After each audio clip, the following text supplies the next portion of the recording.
Miral est une entreprise qui a fait le choix il y a 35 ans de se consacrer exclusivement à l'ITE, à l'isolation par l'extérieur. Donc nous avons commencé par le chantier, la mise en œuvre de l'ITE. On était alors artisans. Donc de cette expérience de terrain, on a développé un système, pour nous le système idéal, qui répondait à toutes nos problématiques. On a breveté des solutions et puis on les a fabriquées. Donc en 2000, on est devenu industriel. On a obtenu toutes les certifications pour intervenir aussi bien sur les pavillons que sur les immeubles.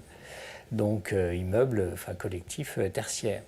En 2015, donc, on a investi 5 millions sur une nouvelle ligne de production.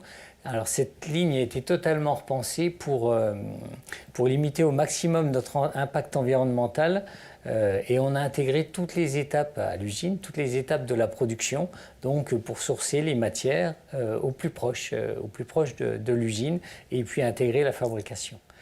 L'année dernière, donc, on a d'ailleurs été le premier fabricant en ITE à recevoir le label Origine France Garantie OFG.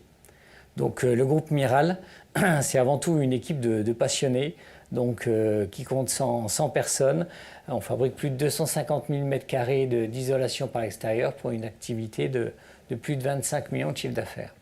Pour aller un petit peu plus loin, pour tous les professionnels qui nous suivent ce matin, ils sont nombreux, je le vois sur l'écran.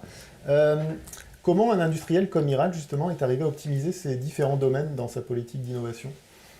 Aujourd'hui, il y a vraiment eu... on peut faire un petit peu le bilan sur les 10 années qui se sont passées, qu'on peut presque résumer comme une sorte de course à la massification. Une course pour être prêt, pour que quand le top départ est lancé, eh bien, on n'ait pas des contraintes techniques, réglementaires ou des difficultés à avoir des choix esthétiques larges.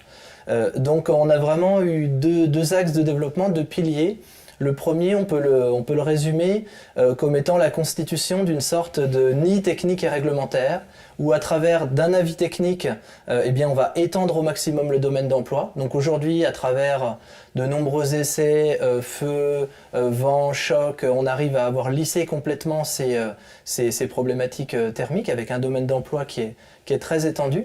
Et de l'autre côté, donc d'un côté on déverrouille le contexte technique et réglementaire, et de l'autre côté, eh bien, on vient diversifier les solutions qu'on vient proposer à travers notamment différents brevets qui ont pu être déposés. On a notamment déposé un brevet sur le joint debout qui nous a d'un coup permis d'accéder à l'univers du joint debout traditionnel.